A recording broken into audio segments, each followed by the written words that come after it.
Salut à tous, c'est Lucas de Review Sport et aujourd'hui on se retrouve pour une nouvelle vidéo, un nouveau format, un nouveau concept qui s'appelle donc le Report.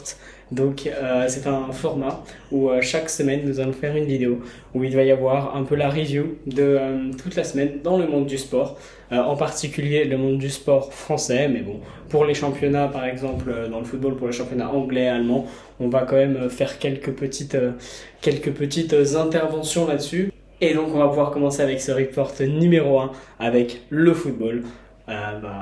C'est parti. Et oui, il y a bien la reprise des championnats nationaux au football. Et donc pour cette saison, en Ligue 1, on voit en partie le PSG dominer et survoler le championnat. Mais bien sûr, tout est possible, on l'espère. Et on espère voir pas mal de batailles, pas mal de beaux matchs pour cette saison. Et également pour le championnat anglais, on va voir deux équipes se dessiner et un peu dominer le championnat, donc avec Liverpool et Manchester City comme l'an dernier. Pour le championnat italien, c'est plus compliqué. On va plutôt voir 4 équipes dominer le championnat. Donc avec la Juve, Napoli, l'Inter de Milan et l'AC Milan. Mais bien sûr, tout est possible. On peut toujours s'attendre à une équipe qui est un peu plus en dessous, telle que la Fiorentina, qui puisse aller, ou même Rome, hein, qui puisse accrocher quelques points et qui puisse essayer de se battre avec eux. Également pour le championnat espagnol, donc pour la Liga, on va avoir deux grosses équipes qui vont être là pour se battre, donc le Real et le Barça. Et bien sûr, dans ce championnat, il ne faut pas oublier l'Atlético, qui certes a un niveau de jeu moins élevé que les deux autres clubs, mais qui, malgré cela, peut réussir à accrocher un podium, voire même peut-être la première place à la fin de la saison, on l'espère pour eux. Et enfin, pour la Bundesliga, bien qu'ils aient perdu Lewandowski, on voit en partie donc le Bayern dominer le championnat comme depuis 2013 et le gagner à la fin de la saison. Et donc maintenant, c'est à vous de nous dire dans les commentaires quels sont vos pronostics pour ces championnats, quels sont vos top 3 et peut-être quels sont vos tops et vos flops que vous pensez pour la saison à venir.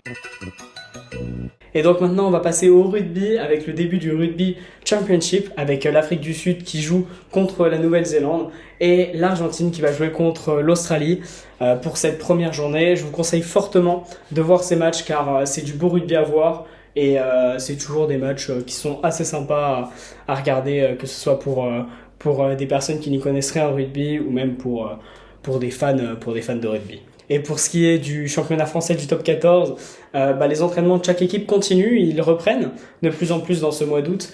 Et on retrouve quelques joueurs de ces équipes sur 3 week-ends qui vont arriver, donc le 13, le 20 et le 27 août, lors du Super 7. C'est un championnat de rugby à 7 qui se déroule sur 3 villes. Ces 3 week-ends permettront d'avoir un classement et les 8 premières équipes seront qualifiées donc, pour les phases finales qui se dérouleront à l'U-Arena. Maintenant, venons-en à la MotoGP et ce week-end, donc dimanche, il y a le Grand Prix de Grande-Bretagne et Fabio Quartararo qui est toujours devant avec 172 points, il est à 22 points d'écart de son dauphin qui est Alex Espargaro. Qui d'ailleurs a été victime d'une lourde chute durant la séance d'essai libre 4. Et ensuite, par ailleurs, les qualifs ont été remportés par notre deuxième français, Johan Zarco. De son côté, Fabio partira 4e, qui est tout de même en première ligne. Maintenant, venons-en à la F1, et durant cette pause estivale, la F1 reste tout de même vivante. Elle reste tout de même vivante du côté du midfield, en partie avec Alpine, McLaren et Aston Martin du côté des transferts. Le 28 juillet, Sebastian Vettel, le pilote allemand 4 fois champion du monde qui est actuellement chez Aston Martin, annonce qu'il prendra sa retraite à la fin de la saison. Et de son côté, le pilote Alpine Fernando Alonso annonce qu'il signe avec Aston Martin, donc il prend la place de Sebastian Vettel donc pour l'an prochain. Cela donc qui met le bazar dans l'équipe française donc Alpine, qui a annoncé le lendemain, le 2 août, que Oscar Piastri rejoindrait l'équipe en prenant la place de Fernando Alonso.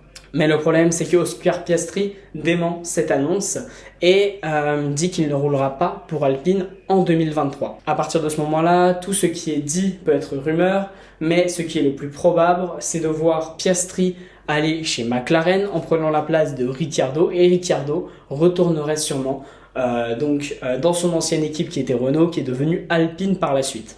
Quelle que soit l'issue, McLaren a dit à Ricciardo qu'il voulait le remplacer par Piastri, mais qu'avant tout, il voulait lui trouver une écurie pour la saison prochaine, permettant à Ricciardo de rester tout de même en Formule 1.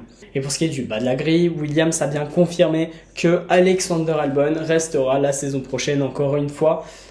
Il a bien confirmé sur cette première partie de saison un bon niveau, un bon retour en marquant, malgré que ce soit des 10e ou des 9e places, il a marqué quelques points qui me permettent à l'écurie de ne pas avoir un score Fanny pour l'instant. Maintenant, on va passer à des sports où il y a moins d'activité, il y a moins de mouvement. Et donc le championnat français en handball va reprendre le 8 septembre. Et encore cette année, on voit une large domination du PSG. On espère quand même voir de belles batailles, de beaux matchs et peut-être peut-être un duel entre deux équipes qui puisse être assez proche et nous faire kiffer cette saison. Comme par exemple aussi pour le basket, pour le championnat élite français, avec la première journée qui va commencer le 24 septembre. Et cette fois-ci aussi, on espère encore voir une belle bataille entre l'Asvel et Monaco, ainsi que Boulogne-le-Valois. Ça peut être super, franchement, si on peut avoir une bataille à 3, on prend direct.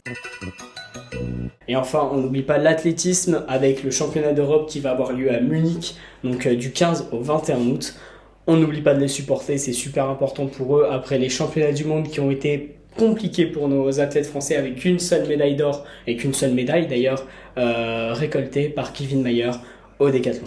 Enfin voilà, c'est la fin de cette vidéo, j'espère qu'elle vous aura plu. N'hésitez pas à mettre des commentaires pour me dire ce qui a été bien, ce qui n'a pas été bien, ce qui me permettra de m'améliorer pour les prochains reports. Et surtout, n'hésitez pas à me dire en commentaire vos pronostics pour la suite des saisons donc, de F1, de MotoGP, mais également vos pronostics pour les saisons donc, de foot, de rugby, également de hand, de basket.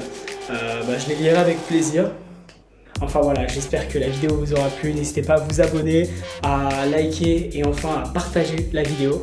On se retrouve dans un prochain report, donc la semaine prochaine. Prenez soin de vous, portez-vous bien et puis à très vite.